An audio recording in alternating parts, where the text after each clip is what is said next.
नमस्कार, जनता टीवी देख रहे हैं आप। मैं हूं आपके साथ अमन त्रिपाठी। बुलेटिन में बात होगी कुछ अहम खबरों की। उत्तराखंड में केदारनाथ धाम को स्वच्छ और कूड़ा मुक्त बनाए रखने के लिए जिला प्रशासन ने कैरी मी बैक अभियान शुरू किया है। इस पहल के तहत श्रद्धालुओं को यात्रा के दौरान उत्पन्न होने वाले सूखे कचरे को वापस लाकर गौरीकुंड स्थित संग्रह केंद्रों में जमा कराने के लिए प्रेरित किया जाएगा। नगर पंचायत, केदारनाथ हीलिंग हिमालय फाउंडेशन और सुलभ इंटरनेशनल के संयुक्त प्रयास से श्रद्धालुओं को 400 से 500 ग्राम क्षमता वाला कूड़ा बैग उपलब्ध कराया जाएगा। यात्री अपनी स्वेच्छा से कचरा नीचे लाकर निर्धारित केंद्रों पर जमा कर सकेंगे। रिपोर्ट देखिए। कैरी मी बैक यानी मुझे वापस ले चलो। ऐसा लगता है पर्यटन और धार्मिक स्थलों पर कूड़े के ढेरों में तब्दील हो चुके प्लास्टिक के बैग और दूसरी चीजें यही गुहार लगा रही हैं। उत्तराखंड के रुद्रप्रयाग जिला प्रशासन द्वारा शुरू किए गए एक नए अभियान के पीछे यही संदेश है। इस पहल का मकसद सीधा सा है, केदारनाथ धाम आने वाले यात्रियों को इस बात के लिए प्रेरित करना कि वे ऐसी कोई भी चीज पीछे न छोड़ें जो बाद में कूड़ा बन जाए। अब उनसे ये उम्मीद की जाएगी कि वे ऐसे सूखे कूड़े को गौरीकुंड में बने तयशुदा कलेक्शन सेंटरों तक लाने में सहयोग करेंगे। हीलिंग हिमालय फाउंडेशन और सुलभ इंटरनेशनल के द्वारा संयुक्त पहल कैरी मी बैग पॉलिसी शुरू की जा रही है। इस पॉलिसी के तहत नगर पंचायत केदारनाथ में स्थित नगर के एमआरएफ सेंटर से यात्रियों को 400 से 500 ग्राम कूड़े के बैग उपलब्ध कराए जाएंगे, जिन्हें वे अपनी स्वेच्छा से नीचे ला सकते हैं और गौरीकुंड में निर्धारित संग्रहण केंद्र पर जमा करा सकते हैं। हिमालय तीर्थ स्थल केदारनाथ धाम पर बढ़ती भीड़ अपने साथ सूखे कचरे के प्रबंधन की चुनौती भी लेकर आई है। ऐसे में अधिकारी ये सुनिश्चित करने के प्रयास कर रहे हैं कि कचरे के ढेर हिमालय के नाजुक पारिस्थितिकी तंत्र को नुकसान न पहुंचाएं। देहरादून पुलिस को नशा तस्करों के खिलाफ बड़ी सफलता मिली है। एसएसपी प्रमेंद्र डोभाल की रणनीति के तहत चलाए जा रहे ऑपरेशन प्रहार में थाना राजपुर पुलिस ने कोबरा गैंग के 2 विदेशी पैडलरों समेत 3 तस्करों को गिरफ्तार कर लिया है। पुलिस ने 2 अलग अलग मामलों में 20.92 ग्राम कोकीन बरामद की, जिसकी अनुमानित कीमत करीब 20 लाख रुपए बताई जा रही है। गिरफ्तार आरोपियों में सूडान निवासी माइकल इक्का मैक्शन, लेविकारी वानेकी और जावेद आलम शामिल हैं। पिछले कुछ समय से माननीय मुख्यमंत्री जी के ड्रग फ्री उत्तराखंड की जो मुहिम है उसमें देहरादून पुलिस लगातार प्रयास कर रही है। हालांकि इसके जो प्रयास हैं वो काफ़ी हद तक हम लोग कोशिश कर रहे हैं कि जो मेन इसके किंग पिन हैं हम वहाँ तक पहुँच सकें।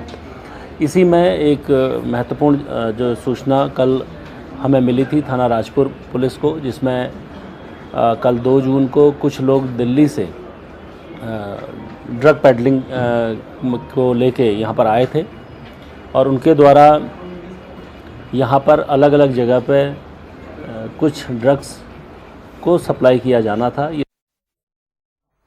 झरेड़ा के सफरपुर गांव में आयोजित डॉक्टर भीमराव अंबेडकर समाज कल्याण शिविर में राज्य मंत्री देशराज कर्णवाल ने ग्रामीणों की समस्याएं सुनी। शिविर में राशन कार्ड, पेंशन और डंपिंग जोन समेत कुल 13 शिकायतें प्राप्त हुई, जिनमें से 4 का मौके पर ही निस्तारण कर दिया गया। इस दौरान मंत्री ने गांव में डंपिंग जोन और कब्रिस्तान की 4 दीवारी निर्माण कराने का आश्वासन दिया।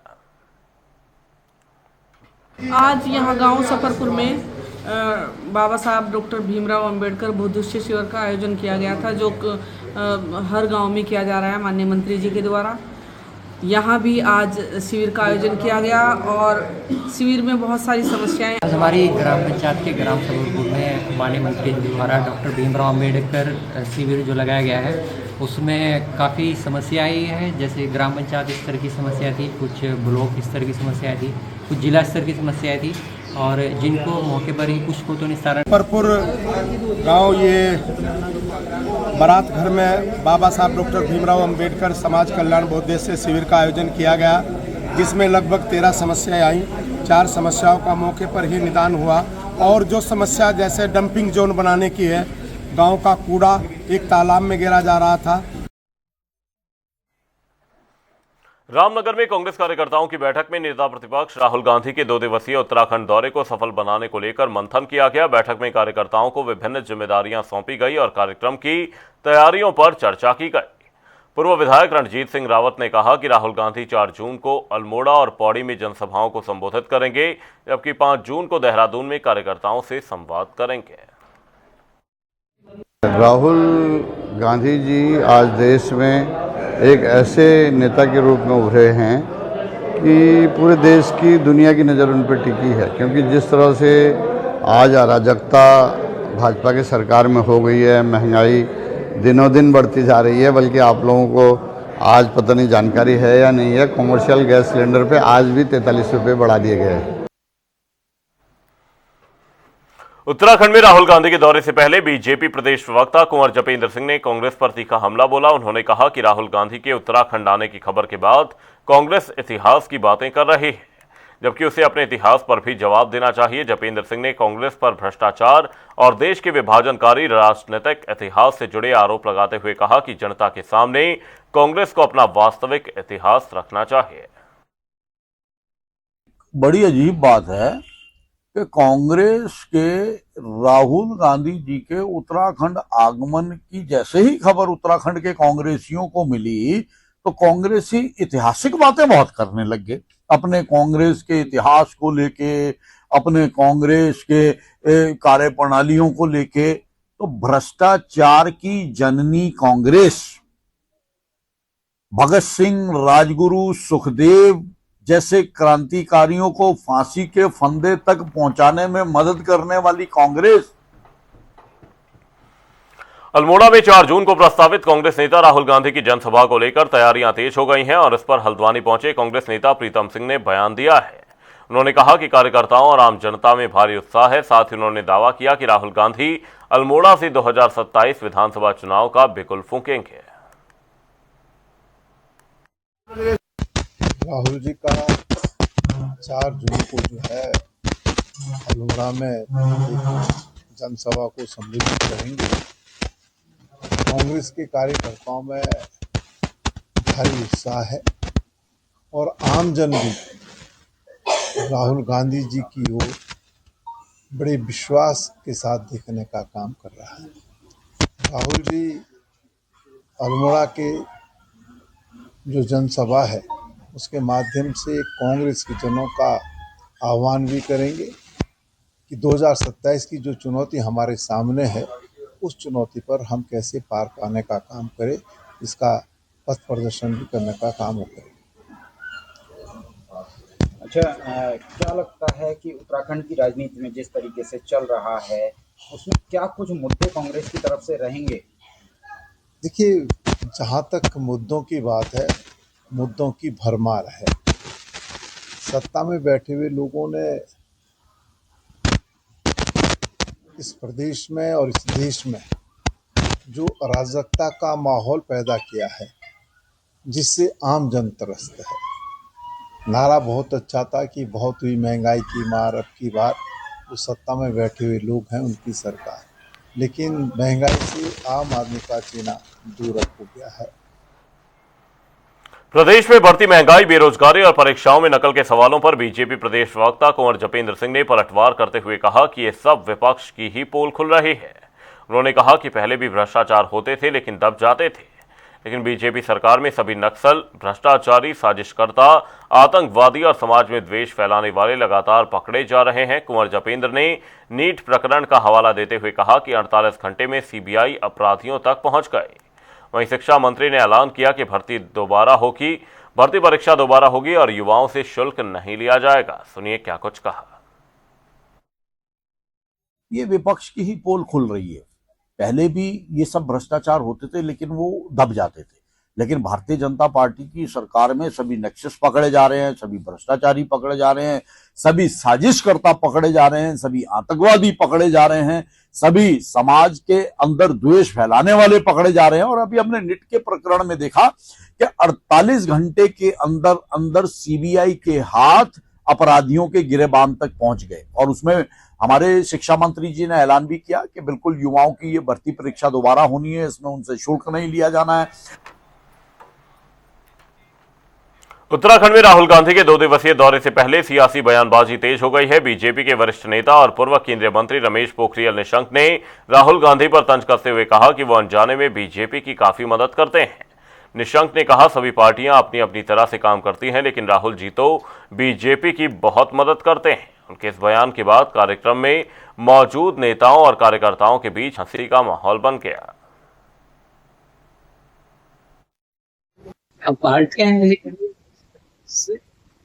सभी पार्टी आती है और राहुल जी तो भारतीय जनता पार्टी की बहुत मदद करते हैं।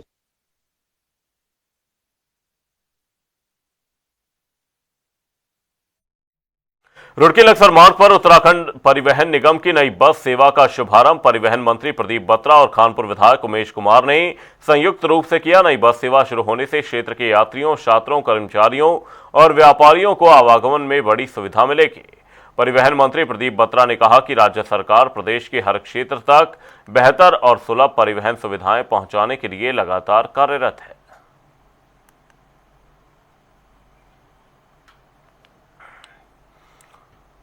रामनगर में उत्तराखंड परिवर्तन पार्टी का 2 दिवसीय केंद्रीय अधिवेशन संपन्न हुआ। अधिवेशन में प्रदेश की राजनीति, सामाजिक परिस्थितियों और आगामी रणनीति पर व्यापक चर्चा की गई। इस दौरान पार्टी की नई केंद्रीय कार्यकारिणी का गठन करते हुए राज्य आंदोलनकारी प्रभात ध्यानी को सर्वसम्मति से केंद्रीय अध्यक्ष चुना गया। नवनियुक्त अध्यक्ष प्रभात ध्यानी ने कहा कि पार्टी 2027 के उत्तराखंड विधानसभा चुनाव में अपने दम पर पूरे प्रदेश में चुनाव लड़ेगी। उन्होंने बेरोजगारी, भ्रष्टाचार, कानून व्यवस्था और महिला सुरक्षा को प्रमुख चुनावी मुद्दा बताया। आज हमारा द्विवार्षिक कार्यकारिणी का 2 दिवसीय सम्मेलन चल रहा है और हमने इसमें पूरे 2 दिन देश की, प्रदेश की राजनीतिक, सामाजिक परिस्थितियों पर गहन चिंतन मनन किया है। नए कार्यकारिणी का हमारा भी चुनाव हुआ है और जो 2027 विधानसभा चुनाव में पार्टी पूरी दमखम के साथ उतरेगी। विश्व प्रसिद्ध गंगोत्री धाम में प्रशासन द्वारा मुख्य स्नान घाट बंद किए जाने के फैसले पर तीर्थ पुरोहितों और स्थानीय लोगों ने नाराजगी जाहिर की है। उनका कहना है कि 4 धाम यात्रा के दौरान प्रतिदिन हजारों श्रद्धालु गंगा स्नान और दर्शन के लिए पहुंच रहे हैं, लेकिन मुख्य घाट बंद होने से उन्हें परेशानी का सामना करना पड़ रहा है। तीर्थ पुरोहितों का आरोप है कि प्रशासन को घाट पर सुरक्षा व्यवस्था मजबूत करनी चाहिए थी, न कि मुख्य स्नान घाट को बंद करना चाहिए था। मुख्य स्नान घाट है, अगर यात्रियों को स्नान नहीं करवाया गया कि मुख्य स्नान घाट पे, तो हम आंदोलन करेंगे। ये पूरा जो है यहाँ पे इन्होंने बंद कर दिया। मुख्य घाट जो है यहाँ पर वो यात्री जो है बहुत दूर दूर जा रहे हैं, बल्कि जिधर खतरा है वहाँ ज़्यादा यात्री जा रहे हैं। हर हर गंगे आप यहाँ पर देख सकते हैं कि प्रशासन ने किस तरह से घाट को बंद कर दिया गया, सिर्फ इस खतरे से कि इनको यहाँ पर ड्यूटी ना करनी पड़े। आप गंगा के तट पर आते हैं, आपको गंगा स्नान करना पड़ता है। आप किसी भी घाट पर चले जाइए, कभी कोई घाट बंद नहीं होता है, पर प्रशासन अपनी नाकामी से बचने के लिए यहाँ पर घाट बंद कर दे रहा है ताकि इनको यहाँ पर ड्यूटी ना करनी पड़े। हरिद्वार में 21 जून को 12वें अंतर्राष्ट्रीय योग दिवस का राज्य स्तरीय मुख्य कार्यक्रम आयोजित किया जाएगा। जिला आयुर्वेदिक और यूनानी अधिकारी डॉक्टर स्वास्तिक सुरेश जैन ने बताया कि इस बार प्रदेश के मुख्य योग दिवस कार्यक्रम के लिए हरिद्वार का चयन किया गया है और इसकी तैयारियां शुरू हो गई हैं। योग दिवस के तहत योग पार्क की स्थापना, हरित योग अभियान और रन फॉर योगा जैसे विशेष कार्यक्रम आयोजित किए जाएंगे। इसके अलावा राज्य के कई अन्य स्थानों पर भी योग कार्यक्रमों का आयोजन होगा। मैं डॉक्टर स्वास्तिक सुरेश, जिला आयुर्वेदिक और यूनानी अधिकारी, जनपद हरिद्वार, आपको बताना चाहूँगा कि इस वर्ष 21 जून 2026 को 12वां अंतर्राष्ट्रीय योग दिवस हमारे पूरे देश में मनाया जाने वाला है। आपके संज्ञान में लाना चाहूँगा कि इस वर्ष प्रदेश स्तर का जो कार्यक्रम है वो जनपद हरिद्वार को के लिए उसमें आयोजन के लिए चिन्हित किया गया है।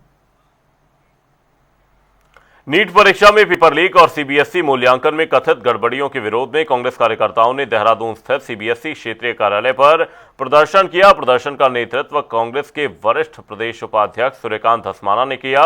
धस्माना ने केंद्र सरकार पर निशाना साधते हुए कहा कि परीक्षा प्रणाली की विश्वसनीयता पर गंभीर सवाल खड़े हो गए हैं। उन्होंने आरोप लगाया कि नीट और अन्य परीक्षाओं में लगातार अनियमितताओं से लाखों छात्रों का भविष्य प्रभावित हो रहा है। साथ ही सीबीएसई की कॉपियों के मूल्यांकन में भी गड़बड़ियों का आरोप लगाया।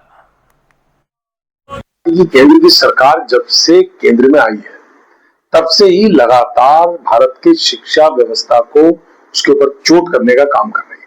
उसको नष्ट भ्रष्ट करने का काम कर रही है। चाहे वो प्राइमरी एजुकेशन हो, चाहे वो सेकेंडरी एजुकेशन हो, चाहे वो हायर एजुकेशन हो, और चाहे वो तमाम कॉम्पिटिटिव एग्जाम्स जो प्रतियोगिताओं की परीक्षाएं होती हैं उनमें पेपर लीक होना। आप सोचिए कि 2024 में नीट का पेपर लीक हुआ, उसके बाद अब 2026 में नीट का पेपर लीक हो गया। 24 लाख छात्र छात्राएं पूरे देश के अंदर जो डॉक्टर बनने का सपना संजो करके उस परीक्षा में सम्मिलित हुए थे, उनके दिलों में क्या गुजरी हो। पर्यटन सीजन के बीच मसूरी में गहराए पेयजल संकट को लेकर कैबिनेट मंत्री गणेश जोशी ने अधिकारियों की कड़ी क्लास लगाई। नगरपालिका टाउन हॉल में आयोजित समीक्षा बैठक में मंत्री ने जल संस्थान और जल निगम के अधिकारियों को 48 घंटे के भीतर शहर और छावनी क्षेत्र में पेयजल आपूर्ति सुचारू करने के निर्देश दिए। बैठक में स्थानीय लोगों और व्यापारिक संगठनों ने 144 करोड़ रुपए की यमुना पंपिंग पेयजल योजना के बावजूद पानी की समस्या बने रहने पर नाराजगी व्यक्त की।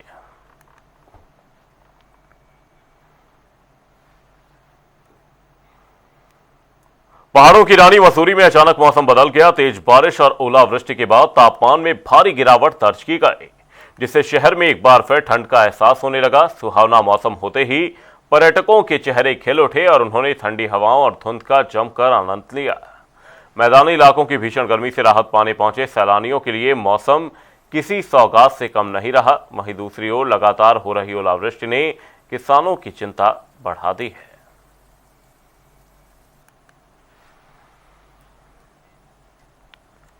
रामनगर की होनहार बेटी आस्था अग्रवाल ने सिविल सेवा परीक्षा में सफलता हासिल कर सहायक आयुक्त राज्यकर पद पर चयनित होकर क्षेत्र का नाम रोशन किया है। सफलता की खबर मिलते ही अग्रवाल समाज और विभिन्न संगठनों के लोगों ने उनके घर पहुंचकर बधाई दी।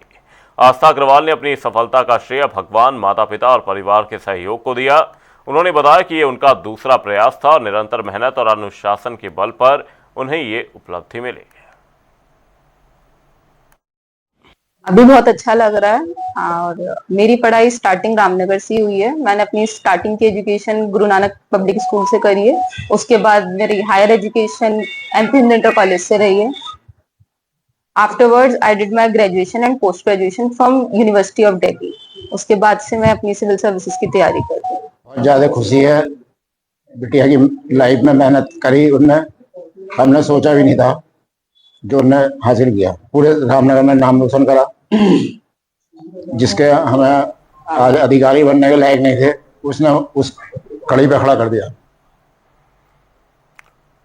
हरिद्वार के बहादुराबाद क्षेत्र में देहरादून से जयपुर जा रही 32 यात्रियों से भरी एक प्राइवेट बस में अचानक भीषण आग लग गई। आग देखते ही देखते फैलती गई और बस में अफरा तफरी मच गई, लेकिन पुलिस और स्थानीय लोगों की मदद से सभी यात्रियों को सुरक्षित रहते बाहर निकाल लिया गया। बस में कुछ विदेशी नागरिक भी सवार थे, जिनके पासपोर्ट और वीजा समेत जरूरी दस्तावेज आग में जलकर नष्ट हो गए। वहीं यात्रियों का सामान भी पूरी तरह से जलकर राख हो गया। सूचना पर बहादुराबाद पुलिस और दमकल विभाग की टीम मौके पर पहुंची और आग पर काबू पाया।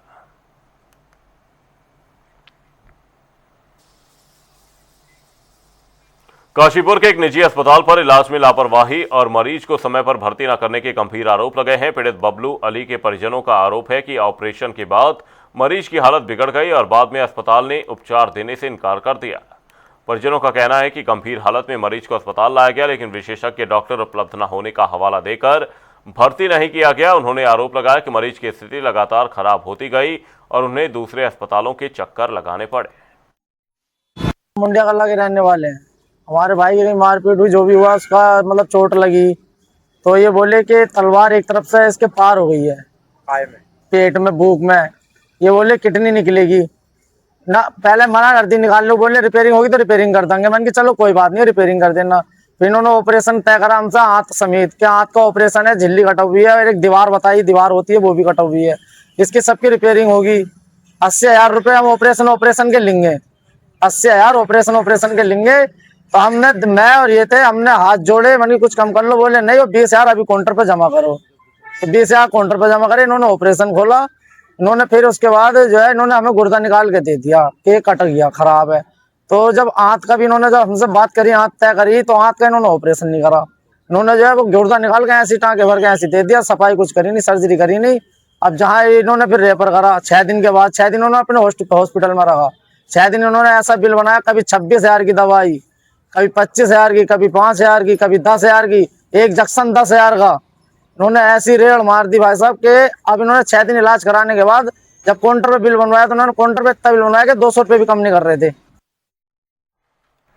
उत्तरकाशी के दयारा बुग्याल ट्रैक से लापता बबीता पांडे की तलाश लगातार जारी है। एसडीआरएफ, एनडीआरएफ, पुलिस, वन विभाग और पुलिस प्रशासन की संयुक्त टीमें दुर्गम पहाड़ियों, जंगलों और ट्रैकिंग मार्गों पर सघन सर्च ऑपरेशन चला रहे हैं। बबीता के पिता गोपाल पांडे ने भावुक अपील करते हुए कहा कि उनकी बेटी एमबीए की छात्रा है और परिवार की सबसे बड़ी संतान है। उन्होंने प्रशासन से बेटी को सकुशल खोज निकालने की गुहार लगाई है। 4 दिन हो गए हैं, कोई खबर उबर तो मिली नहीं वहाँ से। 5 दिन हो गए आज। हाँ, तो मैं तो प्रशासन से यही कह रहा हूँ करके ढूंढ लिया जाए जल्दी से जल्दी से। लक्ष्मी पांडे, बेटा हम चाहते हैं हमारी जो पोथी है सूरत मिल जाए। हम बहुत परेशान हैं, हमारे बच्चे परेशान है। ये वहाँ नौकरी करने वहाँ घूमने गई थी, वहाँ से पता नहीं चला कि लापता कहाँ पे हो गई है। आज ये 5वां दिन हो गया, हमारे बच्चे सब घर से वहाँ ढूंढने गए हैं। सारी वहाँ के लोग वहाँ सब परेशान हैं, वो लड़की का पता नहीं चल रहा।